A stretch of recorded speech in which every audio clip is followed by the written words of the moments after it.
The second person is John Burr. He was born in Maryland in the year 1848. He was the child of slaves. When he was 17 years old, his parents and himself were freed. While John was working in the fields as a field hand, he developed the skills for machines, specifically farm equipment. His talent was seen by everyone, but was finally recognized, and rich African American activists promised that he would be able to go to a private university, where he can enroll in engineering classes. This was a too good to be true moment. The reason is because it was very rare to see African Americans go to private university, let alone a college for engineering, because many African Americans didn't have the required education to be an engineer.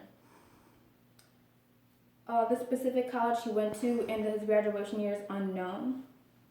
When he finally graduated, though, from his private university, he decided to make a living by fixing and servicing farm machinery and other equipment. After a few years of service and fixing machines, he decided to move to Chicago and work as a steel worker. The job paid well, and the neighborhood he lived in was also good. In 1898, John went to live in Avalon, Massachusetts. It was in that town where he filed his first patent for his rotary mower. John stated that the whole point of his invention was to provide a mower with a casing that encloses around the operating gear so it doesn't get clogged by any items. Those items could be a bunch of grass or a stick or just items that like trash in the yard. His design was a lawnmower that had wheels that allows traction and a blade that doesn't easily get clogged. John's Burr mower helped with a lot of things. His mower made cutting grass faster and smoother with his rotary blade.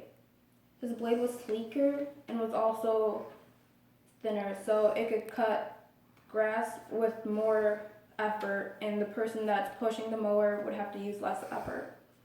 His design also helped reduce the annoying clogs of clippings. He improved his first design by making it possible to get hard-to-reach places like close to buildings and walls. He continued to improve his design. John didn't just make a mower, but he also made devices for mulch clippings, so the good nutrients could be sifted back into the grass. His invention saved many hours of hard labor and was also good for the grass. John Burr was the kind of person that loved to see his inventions succeed. If his invention didn't succeed, he wouldn't get depressed. He would just try harder and make sure that he made the right improvements so it'd do the work later. His inventions were put on commercials and he got royalties for his creation, unlike other inventors. John Burr lived a long, happy life and died at the age of 78 years old in 1926 of influenza.